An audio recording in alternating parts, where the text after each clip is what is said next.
발견의 시대 이언 골딘, 크리스 쿠티나 지음. 신 르네상스의 새로운 사회를 찾아서 정치, 경제부터 과학, 의학까지 인류가 맞이한 두 번째 르네상스. 지금 우리는 무엇을 찾고 도전해야 하는가? 우리에게는 분명 더 나은 세계가 기다리고 있다. 14세기 르네상스를 통해 미리 본 21세기의 번영과 몰락 그리고 새로운 발견. 책 발견의 시대 저자 이언 골딘과 크리스 쿠티나는 유럽 대륙을 세계 문화, 경제 중심지로 도약하게 만들었던 시기를 르네상스 시대라고 이야기합니다. 정보통신과 디지털화로 발전을 거듭하고 있는 지금 이 시기가 제2르네상스 시대라고 이야기하면서 고대 구텐베르크의 인쇄술만큼 인류에게 가져다줄 중요한 발명을 찾을 수 있다고 강조합니다.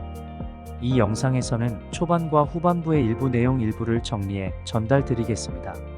새로운 기회를 얻고자 하는 분들께 추천해 드리고 싶습니다. 새로운 지리학. 1450년에 유럽이 세계에 대해 알던 지식 대부분은 성경에서 나왔다. 지구의 나이는 6000살이었다. 대홍수 이후 4500년이 지났다. 유럽인, 아시아인, 아프리카인은 노아의 세 아들의 후손이었다. 성경에 기록된 내용이 곧 상식이던 시절이었다. 이는 마차 문다라고 통칭하던 당시에 그려진 세계 지도만 봐도 알 수 있다. 마파 문다에는 예루살렘이 세상의 중심에 있고 동쪽이 위쪽으로 설정돼 있으며 가장자리에는 다양한 괴물이 그려져 있다. 당시 유럽학계에서 더 넓은 지리적 범위를 가장 정확하게 묘사하고 있다고 알려진 세계 지도는 1세기에 활동한 그리스 학자 프롤레마이오스가 그린 세계 지도였다. 이 지도는 프롤레마이오스가 저술한 지리학에 수록되어 있었으며 1400년 무렵에 그 존재가 널리 알려졌다. 지도 제작자로서 플로레마이오스는 지중해, 북아프리카, 아라비아 반도와 근동만큼은 정확히 파악하고 있었던 듯하다. 그러나 해당 지역을 벗어날수록 지도의 정확성은 꾸준히 멀어진다.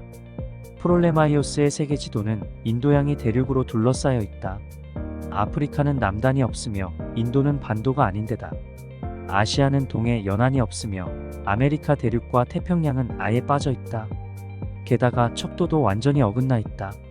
프롤레마이오스는 지구의 거의 절반을 지도에 표시했다고 생각했으나 실제로는 반구의 5분의 1에도 못 미치는 지형을 표시했을 뿐이다. 르네상스가 찾아오기 전 유럽이 기독교가 지배하고 있던 암흑기라는 사실을 부정하는 학자들이 있습니다. 니체는 차라투스트라는 이렇게 말했다 학자에 대하여 에서 다음과 같이 말했습니다.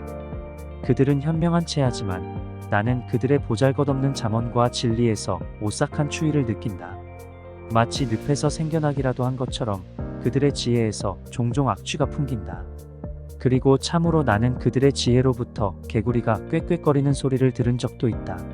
신의 계시부터 인간의 관찰까지 1450년 무렵 유럽에서는 이토록 명명백백한 실수를 논박할 만한 자료가 없었다. 접경지대는 언뜻 봐도 난공불락으로 보였고 앞으로도 영영 그럴 것만 같았다. 서쪽은 바다가 가로막고 있었다. 프롤레마이오스를 비롯해 학자들은 지구가 둥글어야 한다는 사실만큼은 알고 있었다. 1500년 무렵 유럽의 정세는 급변하기 시작했다. 항해와 관측으로 축적한 자료가 마침내 오래된 진실을 뒤집기에 이르렀다. 1487년과 1488년 사이에 포르투갈 항해사 바르톨로뮤 디아스가 아프리카 남단을 발견했다. 잇따른 신항로 개척으로 불붙은 진실 찾기와 보물 찾기는 갈수록 대담해졌다. 포르투갈은 계속해서 아시아에 이르는 동쪽 항로를 개척했다. 이 발견의 시대에 지도 제작 분야에 일어난 탁월한 업적은 1569년에 헤르아르디스 메르카토르가 편찬한 세계 지도였다. 메르카토르는 수십 년 동안 이뤄진 탐험과 항해 기록을 종합해 프롤레마이오스의 세계 지도를 완벽히 대체할 세계 지도를 편찬했다. 메르카토르의 세계 지도는 단순히 새로운 자료를 요약한 것 이상의 의미를 지닌다.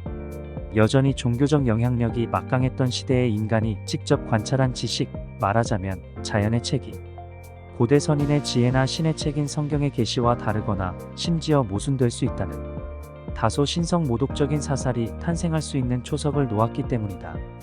프롤레마이오스의 세계 지도에서 가장자리를 수놓았던 바다 괴물, 종교적 기호, 애매모호한 선은 북쪽을 기준으로 한방위, 분명한 해안선, 정밀하게 들여진 경도 및 위도로 대체됐다. 아시아와 아프리카는 실제 비율에 맞게 표시됐고 프롤레아이오스의 세계지도에서는 구석으로 밀려났던 유럽이 세계사를 진두지휘하게 되면서 새로워진 위상에 걸맞게 정중앙에 배치됐다. 바야흐로 신세계가 도래하고 있었다. 누구나 자신의 주변에는 기독교인이 있을 겁니다. 심지어 저처럼 가족 중에 목회자가 있을 수 있습니다. 그러나 저는 단연코 그 기독교인이 학력과 지위가 높고 재산이 많더라도 존경을 하거나 호감을 드러내고 싶지 않습니다. 다만 헛소리를 믿는 정신질환자에 가깝다고 생각하기에 불쌍하게 여길 뿐입니다. 폭발하는 천재성을 확대하라. 당연한 소리 같지만 실제로는 반대로 행하는 경우가 많다. 천재성은 두려움을 불러일으킬 수 있다. 천재성은 세상을 바라보는 다른 방식을 제시하며 그렇게 보는 세상은 우리 마음에 들지 않을 수도 있다. 코페르니쿠스는 수학을 이용해 당대 사람들에게 기존의 천체관이 완전히 틀렸음을 증명했다. 그것은 위험한 진실이었다. 삶의 의미에 대한 성경의 기본적 믿음에 도전하는 듯 보였다. 하느님은 창조의 중심에 지구를 두었고 인간을 그 관리인으로 두었다는 생각은 위안이 됐다. 그러나 만약 지구가 태양에서 세 번째 행성에 불과하다면 인간의 자리는 어디인가? 물론 당시의 인류는 훨씬 더 미개했다. 오늘날 우리는 훨씬 더 과학적으로 사고한다. 이 또한 위안이 되는 생각이지만 우리는 생각보다 갈 길이 멀다. 예를 들어 유전학 연구는 인종차별주의가 과학적 근거가 없음을 확실히 증명했다. 서로 다른 인종보다 같은 인종 안에서 유전적 차이가 훨씬 다양하게 나타난다. 이 책의 저자 2명을 포함해 세계적으로 75만 명이 내셔널 지오그래픽의 제노그래픽 프로젝트에 DNA 샘플을 채취한 면봉을 제출했고 모두가 아프리카 조상에게서 갈라져 나왔다는 개인적인 결과를 돌려받았다. 이러한 증거가 있는데도 우리 사회에서 인종적 편견의 역할은 아직 약화되지 않았다. 어떤 진리는 견고한 믿음이나 굳어진 습관과 너무나도 상충된다는 이유만으로 무시당하기도 한다. 지금 현재 우리는 최근의 세계 기후 체계, 국제금융 체계, 빈곤의 대물림, 심장질환, 공교육에 대한 투자가 어떻게 경제 성장을 촉진하는지에 관해 발견한 많은 사실을 무시하는 중이다. 게다가 우리 대부분은 여전히 자외선 차단제를 바르지 않는다. 우리는 모두 평생 동안 수많은 새로운 진리를 무시하면서 살아간다. 무시하지 않으려고 노력하라.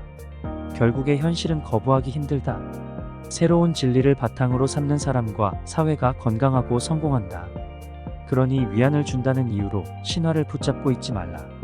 신화를 밀어내고 그 자리에 비판적 사고가 들어서게 하라.